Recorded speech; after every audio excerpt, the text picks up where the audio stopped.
ವೀಕ್ಷಕರೇ, ಈ ದಿನದ ಸರಳವಾದ ಒಂದು ಯೋಗ ಫ್ಲೋಗೆ ನಿಮಗೆ ಸುಸ್ವಾಗತ. ಯೋಗ ಅಂತ ಹೇಳಿದ್ರೆ ಒಂದು ಜೀವನ ಶೈಲಿ ಅಂತ ಹೇಳ್ಬೋದು. ಎಷ್ಟೋ ಸಾವಿರ ವರ್ಷಗಳಿಂದ ನಮ್ಮ ಈ ಭೂಮಿ ಮೇಲೆ ಜನರು ಯೋಗವನ್ನು ಅಭ್ಯಾಸ ಮಾಡಿಕೊಂಡು ಬಂದಿದ್ದಾರೆ.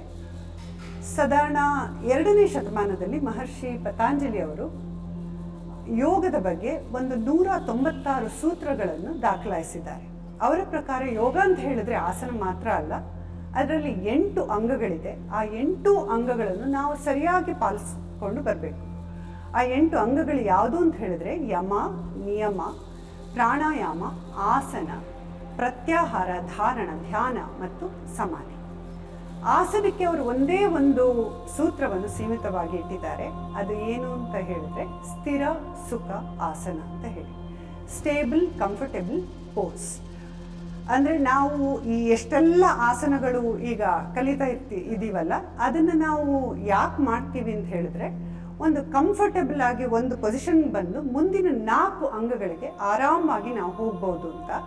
ಹಾಗಾಗಿ ನಾವು ಒಂದು ಮಿತವಾದ ಯೋಗ ಪ್ರಾಕ್ಟೀಸ್ ಜೀವನ ಪರ್ಯಂತ ಮಾಡ್ತಾ ಇರಬೇಕು. ಯೋಗದ ನಮ್ಮ ಫೈನಲ್ ಗೋಲ್ ಅಥವಾ ನಮ್ಮ ಕೊನೆಯ ಒಂದು ಏಮ್ ಯಾವುದು ಅಂತ ಹೇಳಿದ್ರೆ ಅದು ಸಮಾಧಿ. ಇವೆಲ್ಲ ಮಾಡೋದು ಅದನ್ನು ಸಮಾಧಿಯನ್ನು ರೀಚ್ ಆಗೋದಕ್ಕೆ. ಸೊ ಇವತ್ತು ನಾವು ಒಂದು ಸರಳವಾದ ಯೋಗ ಫ್ಲೋ ಮಾಡೋಣ. ಯಾವುದೇ ಯೋಗ ಫ್ಲೋ ಮಾಡೋದಾದರೂ ಫಸ್ಟಿಗೆ ನಾವೊಂದು ವಾರ್ಮ್ ಅಪ್ ಅಂತ ಮಾಡಬೇಕು. ನಮ್ಮ ದೇಹಕ್ಕೆ ಈಗ ಏನು ಬರ್ತಾ ಇದೆ ಅಂತ ನಾವು ತಿಳಿಸ್ಕೊಡ್ಬೇಕು. ಕೈಗಳನ್ನು ನೀವು ಚಿನ್ಮುದ್ರದಲ್ಲಿ ಇಟ್ಕೊಳ್ಳಿ, ಕಣ್ಣುಗಳನ್ನು ಮುಚ್ಚಿ ದೀರ್ಘವಾಗಿ ಉಸಿರನ್ನು ತೆಗೆದುಕೊಂಡು ದೀರ್ಘವಾಗಿ ಉಸಿರನ್ನು ಬಿಡುತ್ತಾ ಬನ್ನಿ.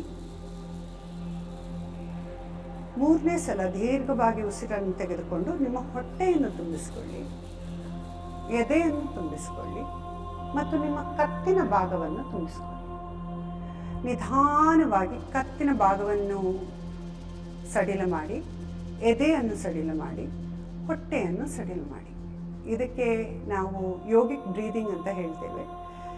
ಇದು ನಮಗೆ ನಮ್ಮ ಶ್ವಾಸಕೋಶಕ್ಕೆ ಬಹಳ ಒಳ್ಳೆಯದು. ದೀರ್ಘವಾಗಿ ಉಸಿರನ್ನು ತೆಗೆದುಕೊಂಡು ಹೊಟ್ಟೆಯನ್ನು ತುಂಬಿಸಿಕೊಳ್ಳಿ, ಎದೆಯನ್ನು ತುಂಬಿಸಿಕೊಳ್ಳಿ, ಕತ್ತಿನ ಭಾಗವನ್ನು ತುಂಬಿಸಿಕೊಳ್ಳಿ. ನಿಧಾನವಾಗಿ ಕತ್ತನ್ನು ಸಡಿಲ ಮಾಡಿ, ಎದೆಯನ್ನು ಸಡಿಲ ಮಾಡಿ, ಹೊಟ್ಟೆಯನ್ನು ಸಡಿಲ ಮಾಡಿ. ಇನ್ನೂ ಒಂದು ಸರಿ ಯೋಗಿ ಬ್ರೆತ್, ದೀರ್ಘ ಉಸಿರಾಟ. ಹೊಟ್ಟೆಯನ್ನು ತುಂಬಿಸಿಕೊಂಡು ಎದೆ ಮತ್ತು ಕತ್ತು. ನಿಧಾನವಾಗಿ ಕತ್ತನ್ನು ಬಿಡಿ, ಎದೆಯನ್ನು ಬಿಡಿ ಮತ್ತು ಹೊಟ್ಟೆಯನ್ನು ಬಿಡಿ. ಕಣ್ಣನ್ನು ತೆರೆಯುತ್ತಾ ಮೇಲೆ ನೋಡಿ, ವಾರ್ಮ್ ಅಪ್. ಕೆಳಗೆ ನೋಡಿ, ಮತ್ತೆ ಮೇಲೆ ನೋಡಿ, ಕೆಳಗೆ. ಮಧ್ಯಕ್ಕೆ ಬಂದು ಬಲಗಡೆ, ಮಧ್ಯಕ್ಕೆ ಬಂದು ಎಡಗಡೆ, ಮಧ್ಯಕ್ಕೆ ಬಂದು ಬಲಗಡೆ, ಮಧ್ಯಕ್ಕೆ ಬಂದು ಎಡಗಡೆ. ಕತ್ತು ಮಧ್ಯಕ್ಕೆ ತಂದು ನಿಧಾನವಾಗಿ ಕತ್ತನ್ನು ನೀವು ಓಪನ್ ಮಾಡಿ ದೀರ್ಘವಾಗಿ ಉಸಿರಾಡಿ. 1 2 3 4 5. ಕತ್ತನ್ನು ಎಡಗಡೆಯಲ್ಲಿ ಓಪನ್ ಮಾಡಿ ದೀರ್ಘವಾಗಿ ಉಸಿರಾಡಿ. 1 2 3 4 5. ನಿಧಾನವಾಗಿ ಕೈಗಳನ್ನು ಬಿಡುತ್ತಾ ಇಲ್ಲಿ ನಮ್ಮ ಭುಜಗಳನ್ನು ನಾವು ಸ್ವಲ್ಪ ಲೂಸ್ ಮಾಡೋಣ. ನಿಧಾನವಾಗಿ ಹೀಗೆ ಸರ್ಕಲ್ ಮಾಡೋಣ. 1 2 3 4 5. ರಿವರ್ಸ್. 1 2 3 4 5. ಕೈಯನ್ನು ಸಡಿಲ ಮಾಡಿ ಹೊಟ್ಟೆಯನ್ನು ನಾವು ಈಗ ಸ್ವಲ್ಪ ವಾರ್ಮ್ ಅಪ್ ಮಾಡೋಣ. 1 2 3 4 5. ರಿವರ್ಸ್. 1 2 3 4 5. ಕಾಲುಗಳನ್ನು ಮುಂದಕ್ಕೆ ನೀಡಿ ನಿಧಾನವಾಗಿ ಪಚ್ಚ ಮುಕ್ತಾಸನಕ್ಕೆ ಹೋಗೋಣ. ಕೈಗಳನ್ನು ಫಸ್ಟ್ ಮೇಲಕ್ಕೆ ಎತ್ತಿ ದೀರ್ಘವಾಗಿ ಉಸಿರಾಡಿ ನಿಧಾನವಾಗಿ ಮುಂದಕ್ಕೆ ಬಗ್ಗುತ್ತಾ ಉಸಿರನ್ನು ಬಿಡುತ್ತಾ ಮುಂದಕ್ಕೆ ಬಗ್ಗಿ. 1 2 3 4 5. ದೇಹವನ್ನು ಸಡಿಲ ಮಾಡುತ್ತಾ ಬಲಗಾಲನ್ನು ಬಗ್ಗಿಸಿ. ನಿಮ್ಮ ದೇಹದ ಅನುಗುಣವಾಗಿ ಈ ಪ್ರಾಕ್ಟೀಸನ್ನು ಮಾಡ್ಬೋದು. ಎಷ್ಟಾಗುತ್ತೋ ಅಷ್ಟಕ್ಕೆ ಬಗ್ಗಿ ನಿಧಾನವಾಗಿ ಕೈಗಳನ್ನು ಮೇಲಕ್ಕೆ ತೆಗೆದುಕೊಂಡೋಗಿ ದೀರ್ಘವಾಗಿ ಉಸಿರಾಡಿ ನಿಧಾನವಾಗಿ ಉಸಿರನ್ನು ಬಿಡುತ್ತಾ ಮುಂದಕ್ಕೆ ಬಾಗಿ. 1 2 3 4 5. ದೇಹವನ್ನು ಸಡಿಲ ಮಾಡುತ್ತಾ ಬಲಗಾಲನ್ನು ಮುಂದಕ್ಕೆ ತನ್ನಿ, ಎಡಗಾಲನ್ನು ಬಗ್ಗಿಸಿ, ಕೈಗಳನ್ನೆರಡು ಮೇಲಕ್ಕೆ ತೆಗೆದುಕೊಂಡೋಗಿ ದೀರ್ಘವಾಗಿ ಉಸಿರನ್ನು ತೆಗೆದುಕೊಂಡು ನಿಧಾನವಾಗಿ ಉಸಿರನ್ನು ಬಿಡುತ್ತಾ ಮುಂದಕ್ಕೆ ಬಾಗಿ. 1 2 3 4 5. ಈ ದಿನ ನಮ್ಮ ವಾರ್ಮ್ ಅಪ್ ಇವಾಗ ಮುಗೀತು. ಈಗ ಬದ್ಧ ಕೋಣಾಸನಕ್ಕೆ ಹೋಗೋಣ. ಈ ಬದ್ಧ ಕೋಣಾಸನ ನಮ್ಮ ಹೆಂಗಸರಿಗೆ ಬಹಳ ಒಳ್ಳೆಯದು. ಗರ್ಭಕೋಶದ ಯಾವುದೇ ಪ್ರಾಬ್ಲಮ್ ಇದ್ದರೂ ಇದೊಂದು ಆಸನ ನಾವು ಪ್ರಾಕ್ಟೀಸ್ ಮಾಡಬೇಕು. ಇವಾಗ 10-16 ವರ್ಷದ ಮಕ್ಕಳಿಗೂ ತುಂಬ PCOD PCOS ಎಲ್ಲ ಇರುತ್ತೆ. ಇದೊಂದು ಆಸನ ಅವರು ದಿನನಿತ್ಯ ಪ್ರಾಕ್ಟೀಸ್ ಮಾಡಿದರೆ ಅಂಥ ಪ್ರಾಬ್ಲಮ್ಸ್ ಎಲ್ಲ ಬರೋದು ಕಡಿಮೆ. ಮತ್ತು ನಮ್ಮ ಪೆಲ್ವಿಕ್ ಓಪನಿಂಗ್, ಈ ತೊಡೆಯ ಭಾಗವನ್ನು ಚೆನ್ನಾಗಿ ಎಕ್ಸಸೈಸ್ ಮಾಡಿ ಇಟ್ಟರೆ ನಾವು ನಮಗೆ ಏಜ್ ಆಗ್ತಾ ನಾವು ಕೆಳಗೆ ಕೂರುವಾಗ ಹಿಡಿಯೋದು ಆ ಥರದ್ದು ಏನಾದರೂ ಪ್ರಾಬ್ಲಮ್ ಎಲ್ಲ ಕಾಲಿಂದ ಪ್ರಾಬ್ಲಮ್ಗಳು ಕಡಿಮೆ ಆಗ್ತಾ ಬರುತ್ತೆ. ಈಗ ನಿಧಾನವಾಗಿ ದೀರ್ಘವಾಗಿ ಉಸಿರು ತೆಗೆದುಕೊಂಡು ಉಸಿರನ್ನು ಬಿಡುತ್ತಾ ಮುಂದಕ್ಕೆ ಬಾಗಿ. ನಿಮ್ಗೆ ಎಷ್ಟಾಗುತ್ತೋ ಅಷ್ಟು ಬಗ್ಗಿ ದೀರ್ಘವಾಗಿ ಉಸಿರಾಡುತ್ತಾ ಅಲ್ಲೇ ಇರಿ. 1 2 3 4 5. ದೇಹವನ್ನು ಸಡಿಲ ಮಾಡುತ್ತಾ ಮೇಲೆ ಬನ್ನಿ. ಬಲಗೈಯನ್ನು ಮುಂದಕ್ಕಿಡಿ, ಎಡಗೈಯನ್ನು ಎಷ್ಟಾಗುತ್ತೋ ಅಷ್ಟು ಎತ್ತರಕ್ಕೆ ಎತ್ತಿ. ಕೆಲವರಿಗೆ ಸ್ವಲ್ಪ ಮೇಲಕ್ಕೆ ಎತ್ತಲಿಕ್ಕೆ ಆಗುತ್ತೆ, ಕೆಲವರಿಗೆ ಆಗೋದಿಲ್ಲ, ಅದು ಪರವಾಗಿಲ್ಲ. ಎಷ್ಟಾಗುತ್ತೋ ಅಷ್ಟಕ್ಕೆ ಎತ್ತಿ ನಿಧಾನವಾಗಿ ಉಸಿರಾಡಿ. 1 2 3 4 5. ನಿಧಾನವಾಗಿ ಎಡಗೈಯನ್ನು ಮುಂದಕ್ಕೆ ತನ್ನಿ, ಬಲಗೈಯನ್ನು ಮೇಲಕ್ಕೆತ್ತಿ. 1 2 3 4 5. ನಿಧಾನವಾಗಿ ದೇಹವನ್ನು ಸಡಿಲ ಮಾಡುತ್ತಾ ಎರಡೂ ಕೈಗಳನ್ನು ಮೇಲಕ್ಕೆತ್ತಿ ದೀರ್ಘವಾಗಿ ಉಸಿರನ್ನು ತೆಗೆದುಕೊಳ್ಳುತ್ತಾ ನಿಧಾನವಾಗಿ ಬಲಗಡೆಗೆ ತಿರುಗಿ. ಎಡಗೈಯನ್ನು ಬಲ ಮಂಡಿ ಮೇಲಿಟ್ಟು ನಿಮ್ಮ ಮುಖವನ್ನು ಬಲಗಡೆಗೆ ತಿರುಗಿಸಿ ದೀರ್ಘವಾಗಿ ಉಸಿರಾಡಿ. 1 2 3 4 5. ನಿಧಾನವಾಗಿ ಕೈಗಳನ್ನೆರಡು ಮೇಲಕ್ಕೆತ್ತಿ ಉಸಿರನ್ನು ತೆಗೆದುಕೊಳ್ಳುತ್ತಾ ನಿಧಾನವಾಗಿ ಈಗ ಎಡಗಡೆಗೆ ತಿರುಗೋಣ. ಉಸಿರನ್ನು ಬಿಡುತ್ತಾ ಎಡಗಡೆಗೆ ತಿರುಗಿ. 5 6 7 8 9 10. ನಿಧಾನವಾಗಿ ಕೈಗಳನ್ನು ಮೇಲಕ್ಕೆತ್ತಿ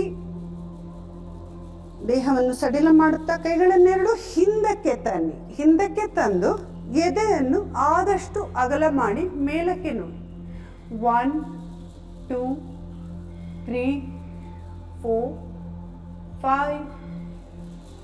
ದೇಹವನ್ನು ಸಡಿಲ ಮಾಡುತ್ತಾ ನಾವೀಗ ಬದ್ಧ ಕೋಣಾಸನದಿಂದ ವಜ್ರಾಸನಕ್ಕೆ ಬರೋಣ. ಎರಡು ಮಂಡಿಗಳನ್ನು ಬಗ್ಗಿಸುತ್ತಾ ವಜ್ರಾಸನದಲ್ಲಿ ಕೂರೋಣ. ನಿಮ್ಮ ಬೆನ್ನನ್ನು ನೇರವಾಗಿ ಇಟ್ಕೊಳ್ಳಿ. ದೀರ್ಘವಾಗಿ ಉಸಿರಾಡಿ. 1 2 3 4 5. ಈಗ ಮಂಡಿ ಮೇಲೆ ಬರೋಣ. ನಮ್ಮ ಬಲಗೈಯನ್ನು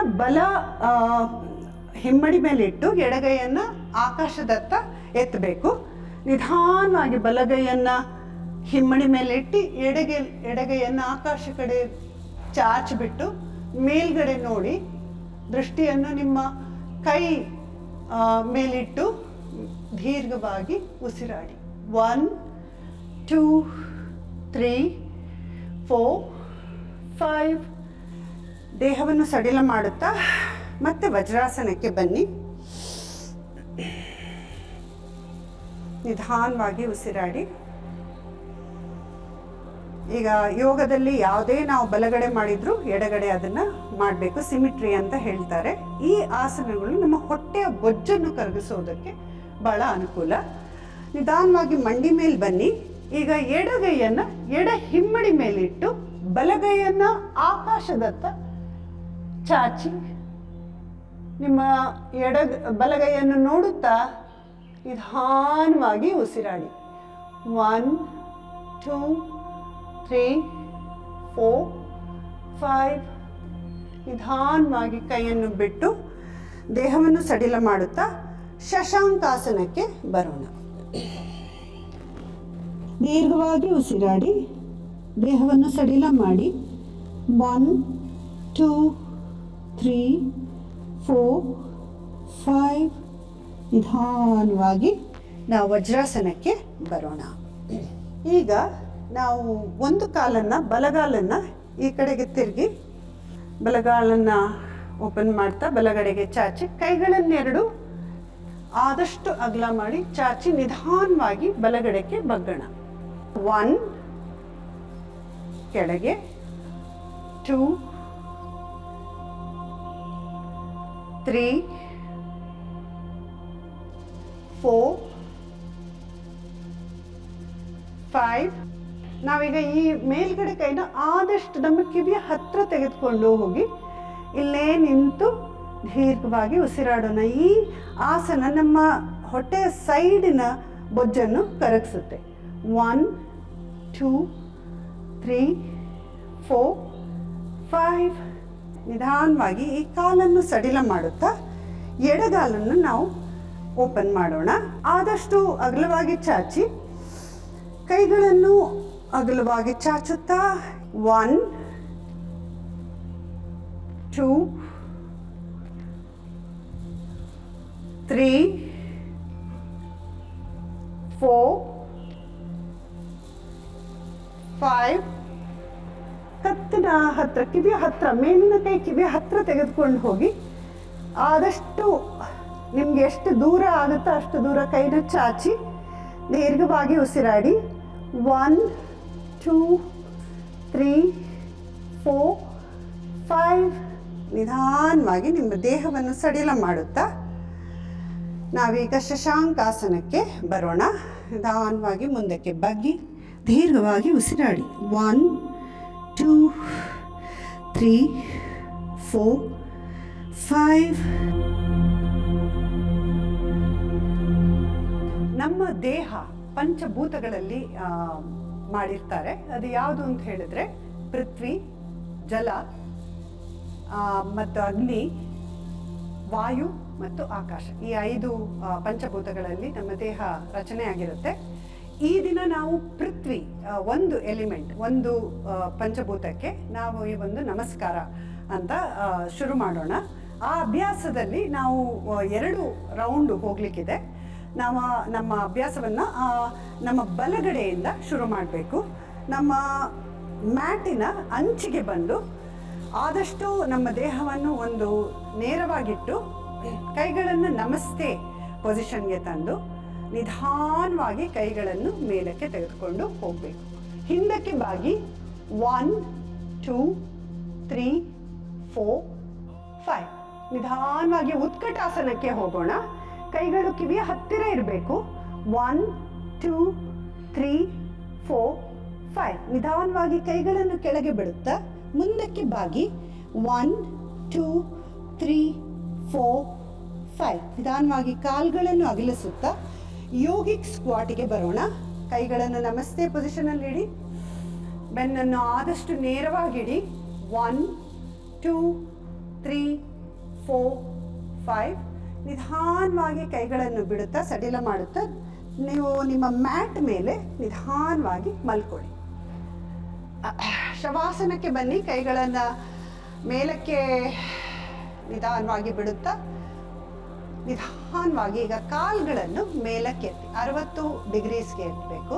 1 2 3 4 5. ಕಾಲುಗಳನ್ನು ಇನ್ನೂ ಮೇಲಕ್ಕೆ ಎತ್ತಿ 1. ನಿಧಾನವಾಗಿ ಅಗಲಿಸಿ. 1 2 3 4 5. ಕಾಲುಗಳನ್ನು ಒಟ್ಟಿಗೆ ತಂದು ನಿಮ್ಮ ಉಂಗುಷ್ಟವನ್ನು ಹಿಡಿದು ತಲೆಯನ್ನು ಆದಷ್ಟು ಮೇಲಕ್ಕೆ ಎತ್ತಿ. 1 2 3 4 5. ನಿಧಾನವಾಗಿ ನಾವು ಪಚ್ಚಮುಕ್ತಾಸನಕ್ಕೆ ಬರೋಣ. ಮುಂದಕ್ಕೆ ಬಾಗಿ 1 2 3 4 5. ಮಂಡಿಯನ್ನು ಬಗ್ಗಿಸುತ್ತಾ ನಾವು ಯೋಗಿಕ್ ಸ್ಕ್ವಾಟಿಗೆ ಬರೋಣ. ಕೈಗಳನ್ನು ನಮಸ್ತೆ ಪೊಸಿಷನಲ್ಲಿಟ್ಟು ನಮ್ಮ ಬೆನ್ನನ್ನು ಆದಷ್ಟು ನೇರವಾಗಿ ಇಡಬೇಕು. 1 2 3 4 5. ಕೈಗಳನ್ನು ಕೆಳಗಿಟ್ಟು ನಿಧಾನವಾಗಿ ಮುಂದಕ್ಕೆ ಬಾಗಿ 1 2 3 4 5. ಈಗ ಉತ್ಕಟಾಸನಕ್ಕೆ ಬರೋಣ. 1 2 3 4 5. ನಿಧಾನವಾಗಿ ಹಿಂದಕ್ಕೆ ಬಾಗೋಣ. 1 2 3 4 5 ಮತ್ತು ನಮಸ್ತೆ. ಮತ್ತೆ ಹಿಂದಕ್ಕೆ ಕೈಯನ್ನು ಮೇಲಕ್ಕೆ ಎತ್ತಿ ಹಿಂದಕ್ಕೆ ಬಾಗೋಣ. 1 2 3 4 5. ಉತ್ಕಟಾಸನ. 1 2 3 4 5. ಕೈಗಳು ಕೆಳಗೆ ಹೋಗುತ್ತಾ ಮುಂದಕ್ಕೆ ಬಾಗಿ 1 2 3 4 5. ಹಿಂದಕ್ಕೆ ಬಂದು ಈಗ ಸಮತೋಲಾಸನ ಅಥವಾ ಪ್ಲ್ಯಾಂಕ್ ಪೊಸಿಷನ್ಗೆ ಬರೋಣ. 1 2 3 4 5. ಬಲಮಂಡಿಯನ್ನು ಕೆಳಗಿಟ್ಟು ಕೈಗಳನ್ನು ಮ್ಯಾಟ್ ಮೇಲಿಟ್ಟು ತಲೆಯನ್ನು ಮ್ಯಾಟ್ ಮೇಲಿಟ್ಟು ಎಡಗಾಲನ್ನು ಆದಷ್ಟು ಎತ್ತರಕ್ಕೆ ಎತ್ತಿ. 1 2 3 4 5. ನಿಧಾನವಾಗಿ ಎಡಮಂಡಿಯನ್ನು ಬಿಡುತ್ತಾ ಬಲಗಾಲನ್ನು ಆದಷ್ಟು ಎತ್ತರ ಎತ್ತಿ. 1 2 3 4 5. ಬಲಮಂಡಿಯನ್ನು ಬಿಡುತ್ತಾ ಕೈಗಳನ್ನು ಅಡ್ಜಸ್ಟ್ ಮಾಡುತ್ತಾ ಸಮತೋಲಾಸನಕ್ಕೆ ಬರೋಣ. 1 2 3 4 5. ನಿಧಾನವಾಗಿ ಯೋಗಿಕ್ ಸ್ಕ್ವಾಟಿಗೆ ಬರೋಣ. ಕೈಗಳನ್ನು ನಮಸ್ತೆ ಪೊಸಿಷನ್ನಲ್ಲಿ ನೇರವಾಗಿಟ್ಟು 1 2 3 4 5. ಕೈಗಳನ್ನು ಕೆಳಗಿಟ್ಟು ಮುಂದಕ್ಕೆ ಬಾಗಿ ಕಾಲುಗಳ ಹತ್ತಿರ ತನ್ನಿ. 1 2 3 4 5. ಕೈಗಳನ್ನು ಮೇಲೆ ತೆಗೆದುಕೊಂಡು ಹೋಗಿ ಉತ್ಕಟಾಸನ. 1 2 3 4 5. ನಿಧಾನವಾಗಿ ಮೇಲಕ್ಕೆ ಬಂದು ಹಿಂದಕ್ಕೆ ಬಾಗಿ 1 2 3 4 5. ನಮಸ್ತೆ. ನಿಮ್ಮ ಭಾರವನ್ನು ಎರಡೂ ಕಾಲುಗಳ ಮೇಲೆ ಇಟ್ಟು ಕೈಗಳನ್ನು ನಿಮ್ಮ ಎದೆ ಮುಂದೆ ಇಟ್ಟು ದೀರ್ಘವಾಗಿ ಉಸಿರಾಡಿ. 1 2 3 4 5. ನಿಧಾನವಾಗಿ ಹಿಂದಕ್ಕೆ ಬಾಗಿ. ಹಿಂದಕ್ಕೆ ಬಾಗುವಾಗ ನಿಮ್ಮ ಕೈಗಳು ಕಿವಿಯ ಹತ್ತಿರ ಇರಲಿ. 1 2 3 4 5. ಉತ್ಕಟಾಸನ. ಕೈಗಳನ್ನು ಆದಷ್ಟು ನೇರ ಮಾಡಿ. 1 2 3 4 5. ನಿಧಾನವಾಗಿ ಮುಂದಕ್ಕೆ ಬಾಗಿ. ನಿಮ್ಮ ದೇಹದ ಅನುಗುಣವಾಗಿ ಎಷ್ಟಾಗುತ್ತೋ ಅಷ್ಟು ಬಾಗಿ. 1 2 3 4 5. ನಿಧಾನವಾಗಿ ಯೋಗಿಕ್ ಸ್ಕ್ವಾಟಿಗೆ ಕಾಲನ್ನು ಅಗಲ ಮಾಡುತ್ತಾ ಯೋಗಿಕ್ ಸ್ಕ್ವಾಟಿಗೆ ಬನ್ನಿ. ಇದು ಬರೋಕ್ಕಾಗಲಿಲ್ಲ ಅಂತ ಹೇಳಿದ್ರೆ ಸ್ವಲ್ಪ ಮೇಲಕ್ಕಿದ್ರೂ ಪರವಾಗಿಲ್ಲ. 1 2 3 4 5. ಕೈಗಳನ್ನು ಕೆಳಗಿಟ್ಟು ನಿಧಾನವಾಗಿ ನೆಲದ ಮೇಲೆ ಬರಬೇಕು. ಶವಾಸನ. 1 2 3 4 5. ಕೈಗಳನ್ನು ಬೇಕಾದರೆ ನಿಮ್ಮ ಬೆನ್ನಿನ ಕೆಳಗೆ ಇಟ್ಕೋಬೋದು. ಇವಾಗ ಕಾಲನ್ನು ಎತ್ತ ಕಷ್ಟ ಆದರೆ ನಿಧಾನವಾಗಿ 60 ಡಿಗ್ರಿಗೆ ಎತ್ತಿ. 1 2. ಕಾಲನ್ನ ಬೆರಳುಗಳನ್ನ ಸ್ವಲ್ಪ ನಿಮ್ಮ ಆ ಗೋಡೆ ಕಡೆಗೆ ಮುಖ ಮಾಡ್ಬೋದು. 1 2 3 4 5. ಮಧ್ಯಕ್ಕೆ ತಂದು ಕಾಲುಗಳೆರಡು ಅಗಲ ಮಾಡಿ. 1 2 3 4 5. ಈಗ ಉಂಗುಷ್ಟವನ್ನು ಹಿಡಿದು ನಿಮ್ಮ ತಲೆಯನ್ನು ನಿಮ್ಮ ಮಣ್ಣಿಗೆ ಎಷ್ಟು ಹತ್ತಿರ ಆಗುತ್ತೋ ಅಷ್ಟು ಹತ್ತಿರ ತನ್ನಿ. 1 2 3 4 5. ನಿಧಾನವಾಗಿ ನೀವು ಪಚ್ಚಮುಕ್ತಾಸನಕ್ಕೆ ಬನ್ನಿ. ಇದು ಅಷ್ಟೇ. ನಿಮ್ಮ ಕೈಯಲ್ಲಿ ಆಗಲಿಲ್ಲ ಅಂದರೆ ಎಷ್ಟಾಗುತ್ತೋ ಅಷ್ಟೇ ಹತ್ತಿರದಲ್ಲಿ ನಿಲ್ಲಿಸಿ. 1 2 3 4 5. ಮಂಡಿಯನ್ನು ಬಗ್ಗಿಸುತ್ತಾ ಯೋಗಿಕ್ ಸ್ಕ್ವಾಟಿಗೆ ಬನ್ನಿ. ಕೈಗಳನ್ನು ನಮಸ್ತೆ ಮಾಡಿ ಬೆನ್ನನ್ನು ಆದಷ್ಟು ನೇರವಾಗಿಡಿ. 1 2 3 4 5. ಕೈಗಳನ್ನು ಕೆಳಗಿಟ್ಟು ಮುಂದಕ್ಕೆ ಬಾಗಿ. 1 2 3 4 5. ನಿಧಾನವಾಗಿ ಉತ್ಕಟಾಸನಕ್ಕೆ ಬರೋಣ. Beautiful, very nice. ಹಾಗೆ ನಿಂತ್ಕೊಳ್ಳಿ. 1 2 3 4 5. ನಿಧಾನವಾಗಿ ಮೇಲಕ್ಕೆ ಬರ್ತಾ ಹಿಂದಕ್ಕೆ ಬಾಗಿ. 1 2 3 4 5 ಮತ್ತು ನಮಸ್ತೆ. ನಿಧಾನವಾಗಿ ಉಸಿರಾಡಿ. 1 2 3 4 5. ನಮಸ್ತೆ ಪೊಸಿಷನ್ಗೆ ಬನ್ನಿ. ನಿಧಾನವಾಗಿ ಕೈಗಳನ್ನು ಮೇಲೆ ತೆಗೆದುಕೊಂಡು ಹೋಗಿ ಹಿಂದಕ್ಕೆ ಬಾಗಿ. 1 2 3 4 5. ನಿಧಾನವಾಗಿ ಉತ್ಕಟಾಸನಕ್ಕೆ ಬನ್ನಿ. ಕೈಗಳನ್ನು ಆದಷ್ಟು ಕಿವಿಯ ಹತ್ತಿರ ಇಟ್ಕೊಳ್ಳಿ. 1 2 3 4 5. ನಿಧಾನವಾಗಿ ಮುಂದಕ್ಕೆ ಬಾಗಿ. 1 2 3 4 5. ಕಾಲುಗಳನ್ನು ಸ್ವಲ್ಪ ಅಗಲ ಮಾಡುತ್ತಾ ನಾವು ಯೋಗಿಕ್ ಸ್ಕ್ವಾಟಿಗೆ ಬರೋಣ. ಕೈ ನಮಸ್ತೆ ಪೊಸಿಷನಲ್ಲಿ, ಬೆನ್ನನ್ನು ಆದಷ್ಟು ನೇರವಾಗಿ ಇಟ್ಕೊಳ್ಳಿ. 1 2 3 4 5. ಕೈಗಳ ಸಪೋರ್ಟ್ ತೆಗೆದುಕೊಂಡು ನಿಧಾನವಾಗಿ ನಾವು ಸಮತೋಲಾಸನಕ್ಕೆ ಹೋಗೋಣ. ಸಮತೋಲಾಸನ ಆಗಲಿಲ್ಲ ಅಂದರೆ ಎರಡು ಮಂಡಿನ ಕೆಳಗಡೆ ಇಡ್ಬೋದು, ಅಥವಾ ಸಮತೋಲಾಸನಕ್ಕೆ ಬನ್ನಿ ನಿಮ್ಗೆ ಆಗೋದಾದರೆ. ಸಮತೋಲಾಸನಕ್ಕೆ ಬಂದು ನಿಧಾನವಾಗಿ ಅಲ್ಲಿ ಉಸಿರಾಡಿ. 1 2 3 4 5. ಬಲ ಮಂಡಿಯನ್ನು ಕೆಳಗೆ ಇಟ್ಟು ಕೈಗಳನ್ನು ನಿಧಾನವಾಗಿ ಕೆಳಗಿಟ್ಟು ಮ್ಯಾಟ್ ಮೇಲೆ, ತಲೆಯನ್ನು ಮ್ಯಾಟ್ ಮೇಲೆ ಇಟ್ಟು ಎಡಗಾಲನ್ನು ಆದಷ್ಟು ಎತ್ತರ ಎತ್ತಿ. 1 2 3 4 5. ನಿಧಾನವಾಗಿ ಎಡ ಮಂಡಿನ ಬಿಡಿ. ನಿಧಾನವಾಗಿ ಬಲಗಾಲನ್ನು ಎತ್ತಿ. ಪೃಥ್ವಿ ನಮಸ್ಕಾರ. 1 2 3 4 5. ನಿಧಾನವಾಗಿ ಬಲಮಂಡಿಯನ್ನು ಬಿಡುತ್ತಾ ಕೈಗಳನ್ನು ಅಡ್ಜಸ್ಟ್ ಮಾಡುತ್ತಾ ನಾವು ಸಮತೋಲಾಸನಕ್ಕೆ ಬರೋಣ. ಹೊಟ್ಟೆಯನ್ನು ಬಿಗಿಯಾಗಿ ಹಿಡ್ಕೋಬೇಕಿದ್ರಲ್ಲಿ. 1 2 3 4 5. ನಿಧಾನವಾಗಿ ಕೈಗಳ ಹತ್ರ ಬಂದು ನಾವು ಯೋಗಿಕ್ ಸ್ಕ್ವಾಟಿಗೆ ಹೋಗೋಣ. ಕೈ ನಮಸ್ತೆ ಪೊಸಿಷನ್. 1 2 3 4 5. ನಿಧಾನವಾಗಿ ಉತ್ಕಟಾಸನಕ್ಕೆ ಬರೋಣ. ಕಾಲುಗಳು ಸ್ವಲ್ಪ ಹತ್ರ ತಂದ್ಕೊಳ್ಳಿ. Forward fold. 1 2 3 4 5. ನಿಧಾನವಾಗಿ ಉತ್ಕಟಾಸನ. 1 2 3 4 5. ಮೇಲಕ್ಕೆ ಬಂದು ಹಿಂದಕ್ಕೆ ಬಾಗಿ. 1 2 3 4 5 ಮತ್ತು ನಮಸ್ತೆ. ಇದು ಒಂದು ಸೆಟ್ ಪೃಥ್ವಿ ನಮಸ್ಕಾರ ಮುಗಿಯಿತು.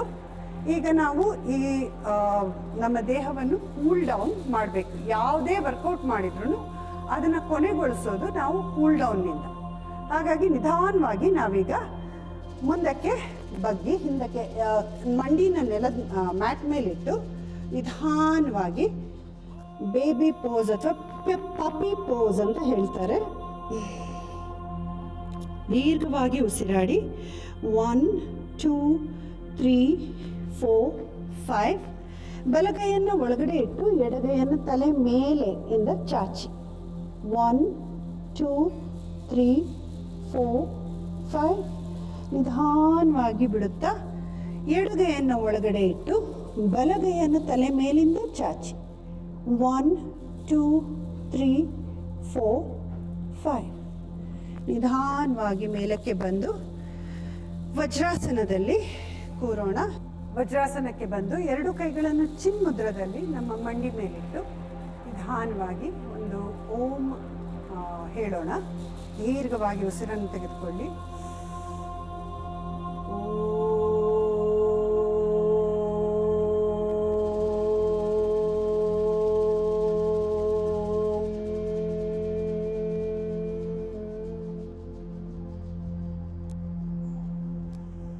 ನಿಧಾನವಾಗಿ ಎರಡು ಕೈಗಳನ್ನು ಉಜ್ಜಿ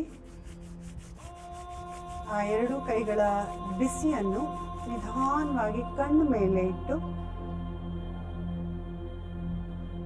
ಮುಖವನ್ನು ಮುಟ್ಟಿ ನಮ್ಮ ತೋಳುಗಳನ್ನು ಮುಟ್ಟಿ ಎದೆಯನ್ನು ಮುಟ್ಟಿ ಇವತ್ತಿನ ಅಭ್ಯಾಸವನ್ನು ನಾವು ಮುಗಿಸೋಣ. ಈ ದಿನ ನಾವು ಸರಳವಾದ ಒಂದು ಯೋಗ ಆಸನ ಫ್ಲೋವನ್ನು ಪ್ರಾಕ್ಟೀಸ್ ಮಾಡಿದ್ವಿ. ಅದರಲ್ಲಿ ಇಡೀ ದೇಹಕ್ಕೆ ನಾವು ಎಕ್ಸಸೈಸ್ ಮಾಡಿದ್ವಿ. ನಮ್ಮ ಗರ್ಭಕೋಶದಿಂದ ಹಿಡಿದು ಹೊಟ್ಟೆ ಮತ್ತು ಸೈಡು ಮತ್ತು ಅಪ್ಪರ್ ಬಾಡಿ ಎಲ್ಲದಕ್ಕೂ ನಾವು ವರ್ಕೌಟ್ ಮಾಡಿದ್ವಿ. ಯಾವ ವರ್ಕೌಟಲ್ಲೂ ಮೊದಲಿಗೆ ನಾವು ವಾರ್ಮಪ್ ಮಾಡಬೇಕು, ಅದನ್ನು ಕೊನೆಗೊಳಿಸುವಾಗ ಸ್ವಲ್ಪ ಕೂಲ್ ಡೌನ್ ಮಾಡಬೇಕು.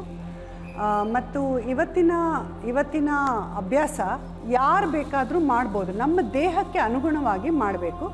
ಯಾವುದನ್ನು ನಾವು ಫೋರ್ಸ್ ಮಾಡಿ ಮಾಡಬಾರ್ದು. ಮತ್ತು ನಮಗೇನಾದರೂ ಹೆಲ್ತ್ ಇಶ್ಯೂಸ್ ಇದ್ದರೆ ಡಾಕ್ಟ್ರುಗಳ ಹತ್ರ ಒಂದು ಸ್ವಲ್ಪ ಕನ್ಸಲ್ಟ್ ಮಾಡಿ ಆಮೇಲೆ ನೀವು ಈ ಪ್ರಾಕ್ಟೀಸನ್ನು ಮಾಡ್ಬೋದು. ನಾವು ಮುಂದಿನ ಸಂಚಿಕೆಯಲ್ಲಿ ಭೇಟಿಯಾಗೋಣ. Thank you.